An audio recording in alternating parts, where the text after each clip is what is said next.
Hello everyone, I'm Gareth Monk from A Matter of Fiction. Just a quick announcement about tonight's show. Tonight you may notice a few jumps in sound, the merging of words, the loss of ends of words. This is due to a technical error which we experienced during recording. So if you notice any errors, it's not your computer, it's our show. Enjoy the show. Hello and welcome to Matter of Fiction. I'm your host Rory Cooke, and in this programme we impart strange truths and concoct weird lies. This week we are live from inside a crocodile, and there is a strange ticking noise as well. I don't know if that's related in any way. And on tonight's show we have on Team White the Do Not Refreeze Simon Vickers, and his guest this evening, just a small town girl, Georgina Wells. Welcome. Hello. And on Team Star we have, he's got the key and the secret, it's Gareth Monk. Happy to be here. And his contestant is Reduces 7 Signs of Aging, Phil Carruthers. Ask about our flat screen TVs. We're going to kick off with our first round. It's called Stranger Than Fiction, and each team is given a real but ridiculous fact that they make up the other two facts within 30 seconds, and the other team must guess which is the actual fact. So I'll just give the facts out to the teams. There you go. There you go. And you have 30 seconds from 3, 2, 1, go. Okay, in this part of the show, and we'd like to start a competition, and you get the chance to win a signed copy of all the contestants of A Matter of Fiction over the series. I might even sign it myself. And the question we want you to answer is, what is the capital of Australia? Is it A, Sydney, B, Canberra, or C, Perth? And your answers, could you please email to studio@stormfm.com and put AMOF in the subject. Thank you. Okay, your 30 seconds are up. We're good. We're good. I'm ready. Right, Team White, would you like to start off? Okay, our first fact is bowler hats were originally called boil hats. Okay. Okay. Lewis Carroll modelled the Mad Hatter on Isambard Kingdom Brunel, that portrait with the hat, whom he disliked intensely. Right, okay. And our third fact, in Tennessee, it is illegal for women to wear hats that scare children. Right, okay. Gareth from Team Star. Well, I first I'm going to go on the one you said last, because that's the one that strikes me as the oddest. What constitutes a hat that scares a child? Is it like one with like a jack in the box that sort of pops up at random occasions? Or is it merely one that is large and gaudish? It's one that has chores written on it, actually. It's just a big pile of homework. A pile of paper. Okay, so what do you think, Phil? What do you think about that one? Well, what does constitute a scary hat? Could it possibly be like a mirror of them, like some kind of honey we're killing the kids is like shows them at 40 if they keep eating too many sweets? Simon? I was just about to say some kind of magic mirror that perhaps gave them fangs and horns. They're scared. It's scary. What, kids? I'm a little scared now. I think you're confusing hats with bogarts from Harry Potter, no? Oh yeah, that's true. Why did I get that reference? Right, next fact. What was it? It was Bowler hats were originally called boil hats. Now, why would they be called boil hats? Do they? I'm guessing boiling things in them would be the logical. Have you seen them? It's just a little round, like it's like a little pustule thing. Well, yeah, but like they don't. Yeah, but that would be a boil hat, not a boiler hat. A boiler hat makes me think that people used to store coal in it and then heat it to maybe heat a pan of water or something like that. Suppose they are fairly kind of pustule shaped, but pustules don't have rims around them, nor are they made out of black felt. Unless you've got some kind of material plague. Oh yes, the felt plague of '76. That's where the famine came in. It was terrible. Okay, and then the final one was Lewis Carroll modelled the character of the Mad Hatter on Isambard Kingdom, or that portrait of Isambard Kingdom Brunel. Okay. I mean, I'm not particularly familiar with Alice in Wonderland. I mean, I am sort of familiar with it, but isn't sort of the Mad Hatter is he the good team? Well, he's a bit sort of, I don't know, a bit crazy neutral. But I mean, it was because like he just didn't like Brunel's policies. He saw that thing with the big hat, the portrait with the big hat. I'm sorry, his policies. No, I mean like the way he did his work. The industrialism. You mean really well? Yeah. I think it would be a great deal of effort to model an entire fictional character on someone you hate intensely. That's like me writing a novel about Piers Morgan. It's just and making him into a fictional character. It's just a waste of time. It just made me hate my own book. Why specifically did he hate Isambard Kingdom Brunel? Have I gone completely insane, or didn't he design the 4th bridge? You can hate people who design things. Just because they do something useful with their lives doesn't mean you can't hate What, them. does he drive past and go, I hate this bridge so very much? A lot of people didn't thought that Isambard, he was like a dreamer. He went too far. We'll never build a bridge made of metal. True fact. That's what they thought. You could dispute a bridge made of metal when it's right there. You're like, we did say he couldn't, but that's sort of proof that he could. He sounds like a bit of a Mad Hatter to me. I'll draw. Rory. Why that voice? Because we're talking about Victorians. You made a bad joke. You just led on. Yeah. I didn't know you were familiar with Victorian etiquette. Did it in English? Quite a lot of it. You heard it here first. Yeah, anyway. Star, give us an answer. I know. So we're going that. What do you think? I think it's the scary hats in, was it Texas or Tennessee or what's true? Oh, Tennessee. And it was boiler hats, or it was Isambard Kingdom Brunel. Thank you, Rory. Yeah, I think that what do you think? I think the real one's the boiler hats. Boiler hats. Yes, We'll go with the real one. It is that. boiler hats. I'm afraid that is incorrect. Oh, That is a lie, a fabrication. so we've got. Like continuing the material thing. And the engineering thing. I did not see that. Okay, and then Isambard Kingdom Brunel, and being portrayed as the Mad Hatter, or we have scary hats in America. Civil engineering or scary hat? It's a dilemma I've been faced with numerous occasions. Oh, yes. I don't know. I'd be tempted to say that the more believable of those is Isambard Kingdom Brunel. He was real. And Tennessee isn't. No, but I have no proof that scary hats in Tennessee exist. Isambard Kingdom Brunel did exist, so that's my logic. I don't know if it's sound, but it's mine. Go on then. Yeah, good man, Phil. I think the true one is Isambard Kingdom Brunel. Okay, Team White. That's wrong. It's wrong as well. So you're so no, that's rubbish. No, that's nonsense. You wouldn't have a law banning people. There's no such thing as a scary hat. It's a matter of fiction. I don't care what it is. That is nonsense. We're taking this to the highest court in the land. Bear in mind that there are laws in the Bible about forbidding horses walking on the left side of the road. It's That's sound traffic traffic regulations. not One America. side of the traffic going one way, traffic on the other side going the other way. Yeah, but horses existed in Bible times. I think there was a cornucopia of scary hats when Jesus was around. That is, I don't agree with it. We had that other fact, didn't we, on this, where it was I don't know, you can be hanged for eating cheese on a Wednesday or something like that. It was ridiculous. It's just stay within America with the rules that govern the rest of the country, like murder and robbing and scary. That's Okay, Team Star, do you want to reveal your facts? okay. Our facts are all based around tea. Been smoking, as in the drink. Our first one is in 1997, a man living in Arkansas rang 911 to report himself having overdosed on marijuana when he had been smoking tea leaves all evening. Next fact is that blocks of tea were once used as currency in Siberia. And our final fact that in Poland it is considered to be unlucky to put sugar in your tea. They are all equally plausible. After the hat fact, anything's possible. No. These are all things that people would do.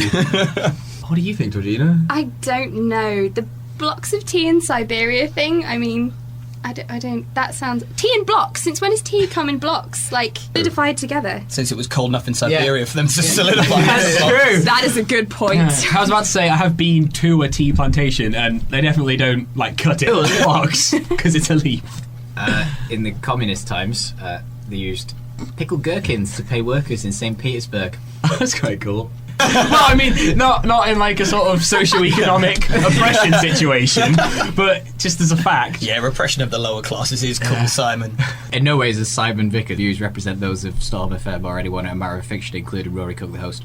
I'm glad you got that out of your system. What was the first one again? There was the bloke who overdosed on marijuana. Oh, yes. No, who thought he'd overdosed on And he'd been marijuana. smoking tea. That sounds quite likely to me. Yeah, exactly. I can see some guy in America doing it. And what was your third fact? What was the third fact? The other fact was, in Poland, it is considered to be unlucky to put sugar in your tea. See those Polish crazy. Oh yes, you've met all of them, haven't you? Loads of them. Out of all the Polish people I've met, all that one guy.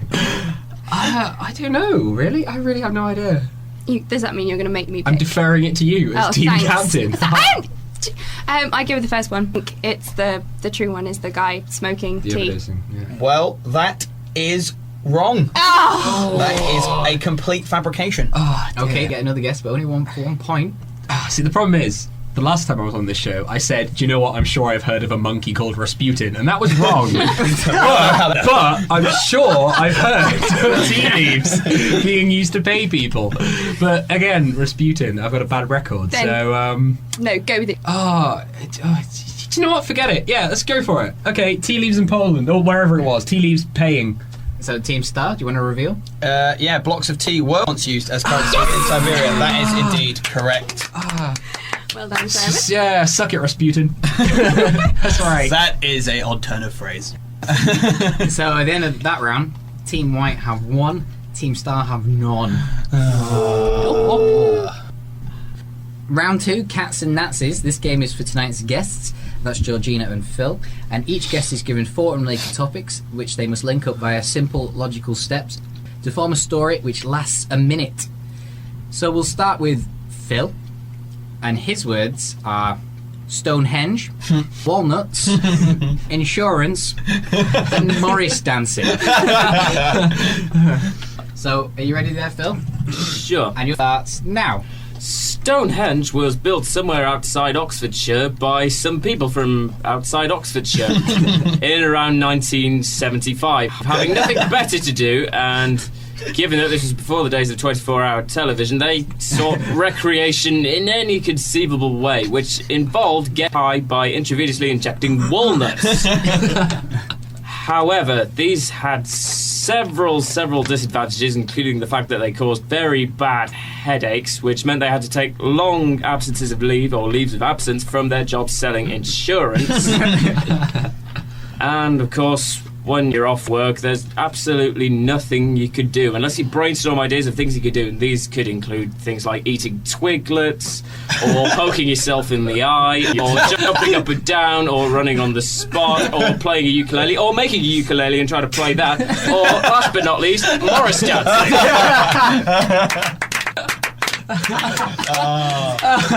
So everyone in the 1970s worked in insurance, is that what you're trying to say? It was an oversaturated market, and that's why we're not in the 70s anymore, because the 70s were flawed, so we moved on. I would also... And we moved to the 80s, which was without flaw. I was about to say, I would think that the reason that we're not in the 70s anymore is because, well, time passed, and here we are. I like to think that you go to Phil's flat like after he leaves university when he's out of employment, it's just scattered with twiglets, half-made ukuleles, and those boots Morris dons as well with the ribbons attached. Sticks and ribbon. I would like to question the intravenously injecting walnuts. Ow. Don't think that wide. Your veins like that wide. Ow. Oh, not Well, fitting you a chop vein. them in half. They're not, Oh, that's okay then. stupid. Be like the mummy when you got the scarabs moving down. You know the bit with the little bump. You need a big needle. Sorry. Okay, Georgina, it's your turn, and your words are horse racing, haddock, Bob Dylan, and cement. I'm looking forward to haddock to Bob Dylan. I think I was on walnuts when I was writing these, actually. Okay, and your minute starts now. Horse racing was invented a very long time before the invention of money, and so it's very popular because people like to bet on it, and as a form of wager, people like to bet with various different kinds of fish: salmon, cod, mackerel, and haddock. This phenomenon kind of sunk into the realms of history without a trace until it was discovered by the poet, songwriter, and researcher Bob Dylan. Who wrote a hit about the use of haddock to bet on horse racing and generally condemning commercial values and capitalism. Bob Dylan got this idea when he was walking down the street one day, and a block of cement fell and hit him on the head and concussed him, and he woke up in hospital with this renewed ability to write amazing lyrics about amazingly obscure things. And that is the end of my story. I'm sorry, Bob Dylan. I didn't know Bob Dylan was a master historian of fish-based gambling systems, but I do now. He's a man of many talents. You've not heard that concept album he did about the Battle of Agincourt? Oh, it's beautiful. It's a beautiful thing. People just don't appreciate him. I know. You're looking at me funny, Rory. The Battle of Anchovy, did you say? Agincourt. Oh, right. Do you know French? It's a language they speak just across I was the just going to Atlantic get Ocean. the fish reference. You are, to be honest, if you're wearing a beret, you'd pretty much be French right now with that t-shirt. That is true. Unfortunately, viewers, you can't see this, but I am wearing a French stripy t-shirt. Apparently. Your head is a little bit French as well. I mean, you, What? I gotta admit, you smell pretty garlicky too. Cement. Bob Dylan was hit by cement and could still survive. Could still live. He's a man of many talents. like surviving forever and indestructibility. Yes. I mean, have you ever heard him sing? I would dispute that he was severely brain damaged in that cement attack. He's a man of many talents. He's a man of many parts, many of them metal. Have you seen him? He doesn't look like he should still be alive. So. He was the one who introduced the Beatles to tea. 1965, I believe. Oh, you. And the leaves there are changing was one of his popular hits. About 2 years. Yes. That was a terrible pun. It's Who you wanting the points to, Rory? Just fishing for it now. Sorry. I can't quite cope with the scale of these awful We're at the tail end of this conversation, we really are. Guys. It's wearing fit. I'm just swimming through them now. Okay. I'm gonna give Team Star both points in that round. So well done, Phil. Yay! High five, Phil. Sorry, Georgina. Don't apologise to her. I'm in for She her. must have put. Oh. I don't need your pity. Do you understand empathy, Rory? Can you not understand what other people feel? Only hate. Other people are people too, Rory. Hate and Marmite. Yes, that popular emotion. I'm feeling really Marmite right now. Some people will like me, and some people will just hate me. It's the most ambivalent of emotions. Round 3 is called Collaborative Fiction, and this round is for everyone, played in their team pairs. Each has been given a word or topic that no one else knows, and together each pair tell a story incorporating their word but skillfully concealing it, as they cannot mention their actual word or related words, and teammates guess each other's word. So we'll start with Team White, that's Simon and Georgina, and I'll just give them their words. Only the audience at home can hear this. Georgina's word is harmonica, and she cannot say hand, musical instrument, or blow. And Simon's word is currant bun, and he cannot say cake, bun, sultanas, or raisins. Oh dear. Okay, and your story starts with Ralph was feeling a bit lonely. Ralph was feeling a bit lonely, and in order to make himself feel better, he decided to go for a delicious pastry. But on the way to the pastry shop, he got distracted by something, a shiny oblong in the window of another shop.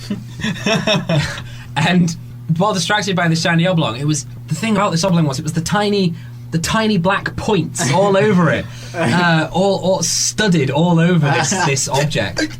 So he decided to go into the shop and buy it. And he took it home with him and proceeded to make beautiful jazz music. Okay, and he was making beautiful jazz music with the object which he purchased, and it was just it was like he was baking, bringing the music up, raising it. And after he had been baking and making music, he decided to go to a club and join a band where he could play the shiny oblong. The end. The end. Okay, tough ones. Good. You see, I've improved on last week. I said I would. Definitely. Why was last week terrible? No, it was just too easy. Oh right. Just asking. Okay. Let's go with. Let's start with Georgina. Do you want to guess Simon's word?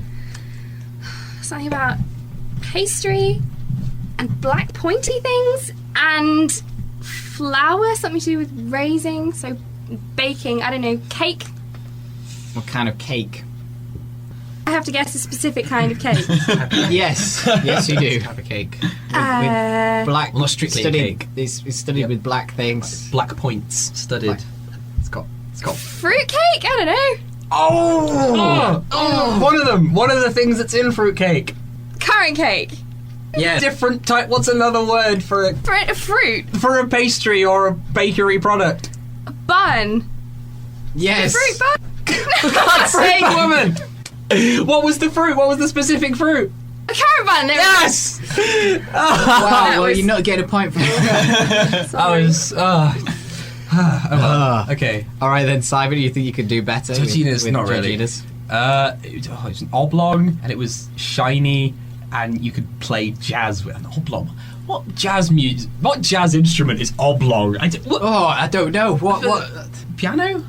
No, I don't know. What, Yeah, right, oblong? piano is your first guess. Your second No, that's one. not even. That's not. Yeah, that's You've not got to even get on this one. oblong. You don't know what an oblong is, right? You don't know what shape that is. Oblong. I don't. Keyboard. I'm just.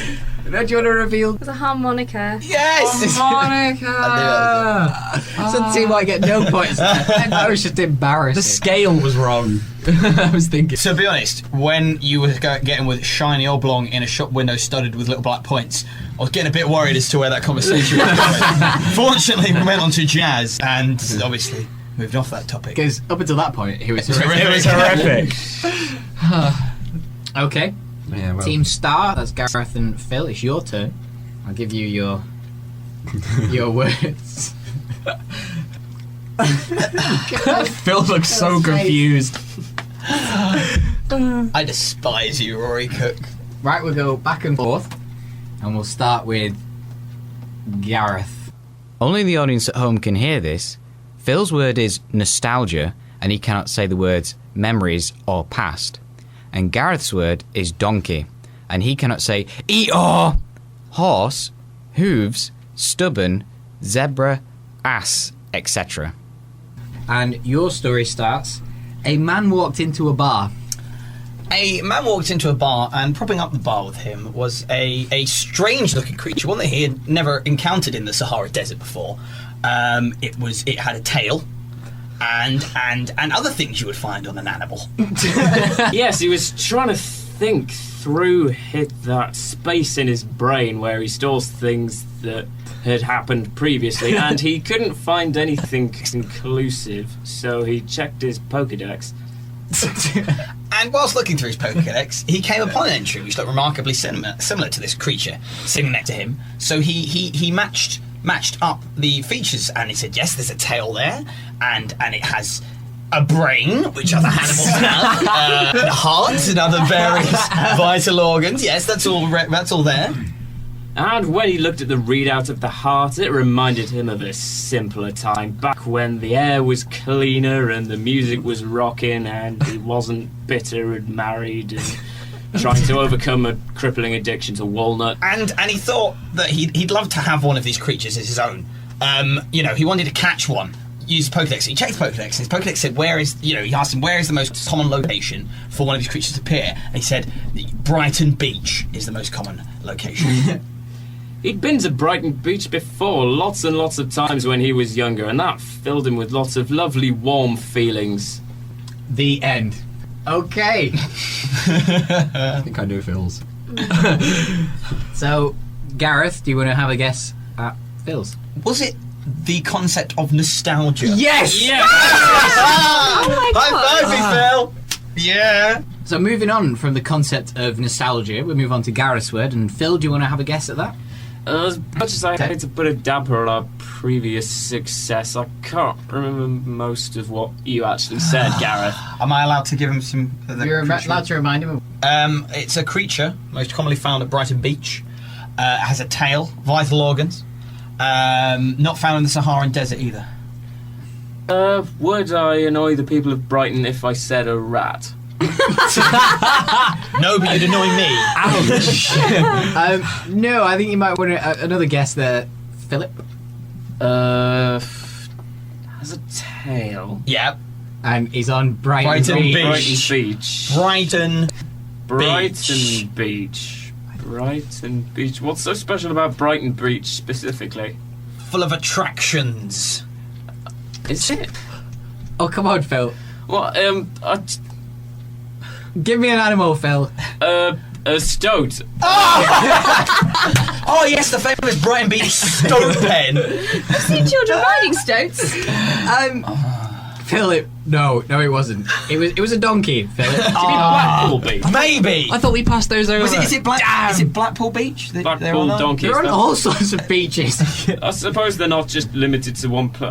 I've never been to Brighton or anywhere close to it. Or Anywhere beginning with B? no. Or you're a banger, so. Ah. No, we're not. We're inside a crocodile called Banger. Are you not worried about that ticking noise? I haven't been noticing it. To be honest, we've been using it to count times for the game, so it's been fairly useful. It's been getting louder. Yeah. It's faintly worrying by now. I keep hearing someone go pan on the outside as well. like Con! Captain Hook, played by William Shatner. Okay, at the end of that round, Team Star got 1 point and Team White got no points. Yeah. Round 4, the curious case of Mr. DeVries. And this round is for our team captains, that's Simon and Gareth. Now, I've read some biographies recently that weren't that interesting, so I've taken the key moments from their lives, and I'd like our captains to rewrite the biography within a minute in simple, logical steps. And we'll start with Team Star and Gareth. And I'd like you to rewrite the biography of Lady Polyester, 77, invented egg rolls, and I'd like to know how. She's in league with the Chinese mafia, and why, and is afraid of questions, and why. So there you go. Okay.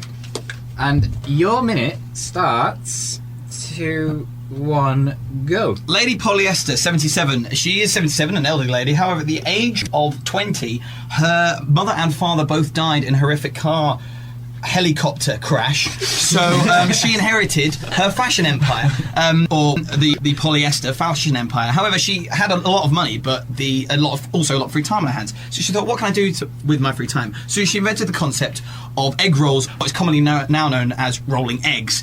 So, of course, this also conflicted, unfortunately, with the premise of egg rolls at Chinese takeaways. Chinese takeaways, as we all know, run ultimately by the Chinese mafia. The Chinese mafia said, I don't like this concept of you stealing our egg rolls and using them to your own unique, quirky British sport designs. So it took off hostage and continually shouted, where are the egg rolls? Where are the egg rolls? If you don't tell me where the egg rolls are, I'll hurt you. And that is why she's afraid of questions, because every question she didn't answer, they took off one of her toes. I've got 2 questions. Okay, firstly, all Chinese shops are run by the mafia. Bit of a... Chinese takeaways, there's a difference. Okay. It's a very lucrative industry, Simon. And second question, egg rolls. That was an Careful, accident. Gareth. That was a slip of the tongue. Yeah, a careful, slip careful. of the tongue, everyone. In no way did Gareth Monk's view represent those to Storm FM or anyone in Matter of Fiction, including Rory and Cooke, the host. Does anyone else got anything to say? It was egg lolls. It was full of egg lolls. That's Egg what I was lolls. going to say. So could you tell us more about how the eggs were rolled? Are they just raw, or are they hard boiled? Well, I mean, hard-boiled, really. I mean, how else would an egg withstand rolling down? Surely a the shape steep incline? isn't really conducive to rolling because it would just kind of go in a circle. You ever played rugby? Seen that ball? Kind of eggy. Rolls. Thank you, opposite team, for backing up my story. More than my own teammate did. Okay, Simon. Oh dear. I'd like you to rewrite the biography of Mr. Al Fresco. Spend a lot of time outside, does he? 96. What's wrong with that? It's just such a... Usually they're around 70, 80. 96 is pretty elderly. He had a long life. Outside. Yeah. And lemon meringue is a dietary requirement for him. Why? He was kicked out of the Gramophone Society, and I don't want to know why. And is presented with a golden pirate statue. And I want to know the reason, what the achievement was. Okay, and your minute starts in 3, 2, one, go. Okay, Mr. Al Fresco, 96, was born, I'm not actually sure what year because I can't do math that quickly. But anyway, he was born a long time ago, and he had a very boring life. He was an accountant, and then he went into banking. It was just lots of boredom. So eventually, when the 70s rolled round, he started to go a little bit crazy. You know, he took some drugs, took some walnuts, you know, and and eventually he overdosed walnuts. Eventually, it turned out that it was tea, and but because of this, he got a chemical imbalance in his body, which meant that he had to live off lemon meringues. Because of this gave him terrible flatulence, which meant that he lost his membership to the Gramophone Society, which he'd been a member of for 50 years, because of his, he was always interrupting the song. Because he'd been kicked out of the Gramophone Society, he lost all faith in himself, decided to go on a rampage in the Barbary Coast, which was obviously still around as a pirate, and was awarded an award of the Golden Pirate statue for being the best pirate of the 90s. Oh, well done. Of the 90s. So there are awards for pirates every decade, is that what you're trying to say? Can I just say, was that man privy to a time machine? Because his life seemed to leap from the 70s back to the 1700s. No. Went right in the 70s. He was all crazy, but he kept hold of his old life in like the 40s, 50s with the Gramophone Society. That was his anchor. Yeah, where'd pirate come from? Well, he lost control. You know, he went crazy. A pirate rampage, I don't think's a common type of rampage. I haven't heard about a lot of pirate rampages recently. It's the lemon meringue, it went to his head. Yeah. I could go all day, Gareth. Don't mess with me. Like you said, he was too sweet, so he did something sour all the time. I should have. I wonder why I don't play this game. Team Rory. I think I'll actually win. This is Group B, number 1, B1. Go on, yeah. Yeah. Might be 8 shows where I play myself. Rory versus Rory. The ultimate battle. I'm playing yourself on radio, really. Again, it's more of a visual feast. I hope that goes in. Especially seeing as I said that with his girlfriend in the room. I like your courage, Simon Vickers. You have balls. Can we know who won that, please? So after that, each team gets a point each. Yay! Only because I have to give out the 2 points. Round 5 is called I Can't Get No Elaboration. Very true. Very good. This round is for everyone and would like them to elaborate on a story for me. They will take it in turns to add something to the story, but must also repeat what was said previously. And we'll go guest, captain. So we'll start with Georgina. And the story starts... Jenny couldn't recall a sunny day in August. Jenny couldn't recall a sunny day in August because she lived in a country where it rained all the time and therefore never ever saw the sun because it was obscured by grey clouds. Jenny can remember a sunny day in August due to the fact that there wasn't a sunny day in August because she lived in the countryside. This was because she'd been born in the countryside against her will. Was it Jenny? Jenny couldn't remember a sunny day in August because she lived in the countryside where it was always raining, and also because of the crippling Alzheimer's she was afflicted with. Oh yes, because she was born there. Jenny couldn't remember a sunny day in the countryside, or let alone her own name, or why she was born in the countryside, because she was crippled by Alzheimer's. This wasn't that funny in retrospect, but you know, we all have to go on with our lives. So, of course, we decided to take a trip to the library. Jenny decided to go to the library because she'd forgotten where she was born and what the sun looked like, and she found her way there using a torch at night. Jenny couldn't remember a sunny day in August due to Alzheimer's and the lack of sun, so she went to the library, and in the library she met Jeremy Paxman. He couldn't remember a sunny day in August because of the Alzheimer's, and she needed a torch to get to the library, but she'd forgotten the torch. And there she met Jeremy Paxman, who proceeded to aggressively quiz her on Iranian politics. Jenny, who had Alzheimer's, went to the library with a torch to find Jeremy Paxman, who so aggressively quizzed her on Iranian politics. Fortunately, it turns out that she'd actually been had her memory erased using Iranian politics as a jumpstart to get her memories back. On finding Jeremy Paxman, she remembered her previous life as an MI6 agent. Jenny, formerly an MI6 agent, went to the library, met Jeremy Paxman, blinded him with the torch, got asked about Iranian politics, suddenly remembered what the sun looked like, and then rode off into the sunset on a galloping white horse. Alzheimer's sufferer come MI6 agent. Jenny couldn't remember a sunny day in the countryside in summer, in August it's summer. So she went to the library, boom, Jeremy Paxman, riding on a galloping horse off into the sunset, sponsored by PowerGen. Jenny, star of the famous film The Jenny Bourne Conspiracy, was after being quizzed by Jeremy Paxman and realising her true identity as an MI6 agent and then riding off into the sunset on a horse and whatever she did after that, which was sponsored by PowerGen, the sunset, was kidnapped by Iranians, ironically, that had given her memory back. Jenny, an MI6 agent formerly full of Alzheimer's, used a torch to go to the library and find Jeremy Paxman, who, quizzing her on Iranian politics, gave her abilities back. She was then kidnapped by the Iranians, whose politics she had used to blot out the memories of the day that she'd killed Delia Smith. And they all lived happily ever after. What? I don't think the "and they all lived happily ever after" was ever led on better from the story. It was actually... Well, let's just say that only one person was killed this week, and that was at the very end. Was it Delia Smith? Yes, it was Delia Smith. That's quite good. We all know is a firm supporter of Iranian politics. Arab-Israeli conflict. She knows where she stands. Hence why she must be eliminated. We know what you must do. Jenny Bourne, her real name, David Webb. No. You know when they use the numbers to brainwash secret sleeper agents? This is that time. No one else can hear this. Only you. Get out. 24. Find Delia Smith. 97. Get Delia Smith. 61. Bingo. At the end of that, I'm gonna give both points to Team Star. That's Gareth and Phil. Yes.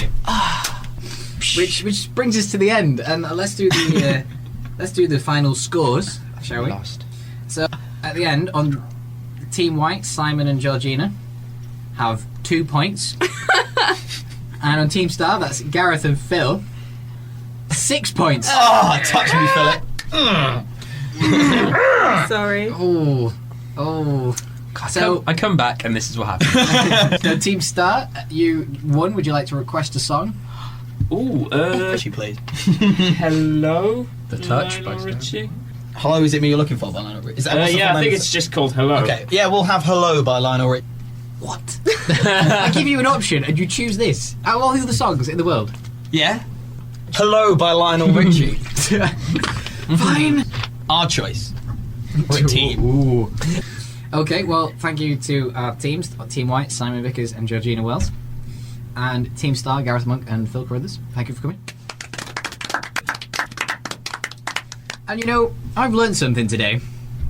Scary hats are illegal in Tennessee. There was a big walnut narcosis problem in the 70s. Narcotics problem. And there's also a grammar problem in the current times.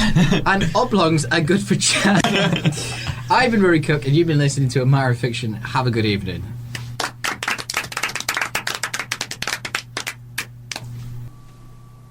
Just a reminder about the A Matter of Fiction competition. To win your signed photograph of all the contestants of A Matter of Fiction Series 2 and me, just answer this simple question. What is the capital of Australia? Is it A, Sydney, B, Canberra, or C, Perth?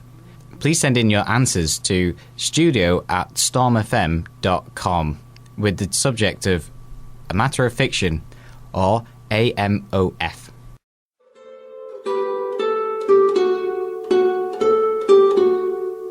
Holy free holies, what an incredible show.